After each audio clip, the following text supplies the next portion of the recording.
ನಡಿ ಈಗ ಶುರು ಮಾಡೋಣ.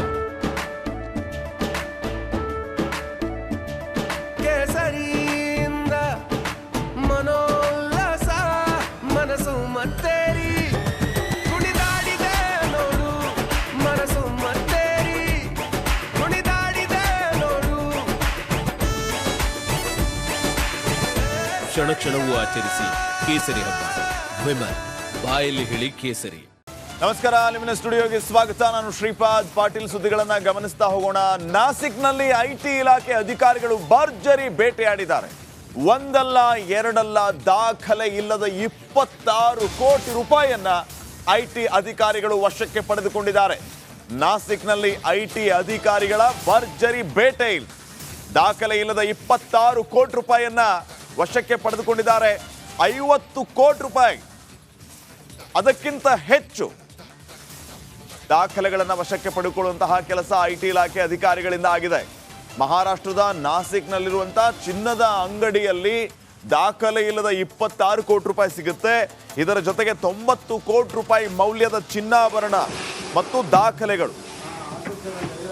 ಚಿನ್ನದ ಅಂಗಡಿಯನ್ನ ರೇಡ್ ಮಾಡಿದಾಗ ಐಟಿ ಇಲಾಖೆ ಅಧಿಕಾರಿಗಳಿಗೇನೆ ಶಾಕ್ ಆದಿತ್ತು ಅಂತ ಅನ್ಸುತ್ತೆ. ಈ ದೃಶ್ಯಗಳನ್ನ ಗಮನಿಸಿದಾಗ ಒಂದಲ್ಲ ಎರಡಲ್ಲ, ಬರೋಬ್ಬರಿ 26 ಕೋಟಿ ರೂಪಾಯಿ.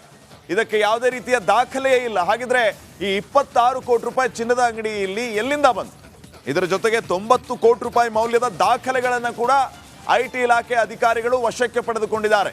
ಇದರ ಮೂಲವನ್ನ ಈಗ ಪತ್ತೆ ಹಚ್ಚುವಂತಹ ಕೆಲಸ ಐಟಿ ಅಧಿಕಾರಿಗಳಿಂದ ಆಗ್ತಾ ಇದೆ. ಮಹಾರಾಷ್ಟ್ರದ ನಾಸಿಕ್ನ ಚಿನ್ನದ ಅಂಗಡಿಯಲ್ಲಿಯ ಭರ್ಜರಿ ಬೇಟೆ.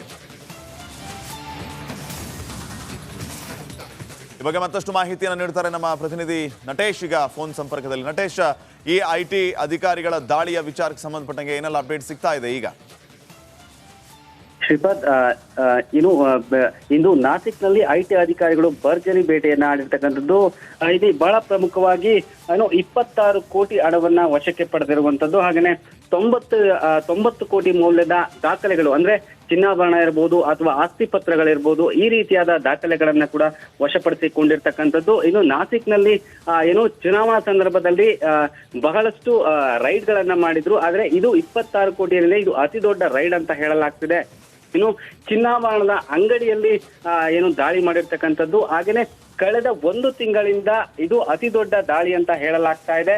ಯಾಕಂದ್ರೆ ಬಹಳ ಪ್ರಮುಖವಾಗಿ ಚುನಾವಣಾ ಸಂದರ್ಭದಲ್ಲಿ ಈ ರೀತಿಯಾದ ದಾಳಿಗಳು ಐಟಿ ದಾಳಿಗಳು ನಡೀತಾ ಇತ್ತು. ಆದ್ರೆ ಬಹಳ ದೊಡ್ಡ ಮಟ್ಟದ ಹಣ ವಶಕ್ಕೆ ಪಡೆಯುವಲ್ಲಿ ಐಟಿ ಅಧಿಕಾರಿಗಳು ಯಶಸ್ವಿಯಾಗಿದ್ದಾರೆ ಅಂತಾನೆ ಹೇಳ್ಬೋದು. ಈಗಾಗಲೇ ಚಿನ್ನಾಭರಣದ ಅಂಗಡಿಗೆ ಮಾಲೀಕರಿಗೆ ಸಂಬಂಧಪಟ್ಟಂತಹ ಉಳಿದಷ್ಟು ದಾಖಲೆಗಳನ್ನ ಕೂಡ ಪರಿಶೀಲನೆಗೆ ಒಳಪಡಿಸಿರ್ತಕ್ಕಂಥದ್ದು. ಅವರ ಸಂಬಂಧಿಕರ ಮನೆಗಳ ಮೇಲೆ ಕೂಡ ದಾಳಿಯನ್ನ ನಡೆಸಲಿಕ್ಕೆ ಸಾಕಷ್ಟು ತಯಾರಿಯನ್ನ ಕೂಡ ನಡೆಸಿಕೊಳ್ಳಲಾಗ್ತಾ ಇದೆ. ಈಗಾಗಲೇ ದಾಖಲೆಗಳ ಪರಿಶೀಲನೆಗಳನ್ನು ಕೂಡ ಮಾಡಲಾಗ್ತಾ ಇದ್ದು, ಹಣದ ಎಣಿಕೆಯನ್ನ ಕೂಡ ನಡೆಸಲಾಗ್ತಿದೆ. ಐಟಿ ಅಧಿಕಾರಿಗಳು ಹಣದ ಎಣಿಕೆಯನ್ನ ನಡೆಸುವ ಮೂಲಕ ಅಲ್ಲಿನ ದಾಖಲಾತಿಗಳನ್ನ ಪರಿಶೀಲನೆ ಮಾಡಿ ಅದು ಯಾರಿಗೆ ಸಂಬಂಧಪಟ್ಟದ್ದು, ಜೊತೆಗೆ ಇದರ ಲೆಕ್ಕಾಚಾರಗಳು ಏನೇನಿದೆ, ಇದು ಎಲ್ಲಿಂದ ಬಂತು ಅನ್ನುವುದರ ಸಂಪೂರ್ಣ ಪರಿಶೀಲನೆಯನ್ನ ಕೂಡ ಮಾಡಲಾಗ್ತಾ ಇದೆ. ಶ್ರೀಪಾದ್.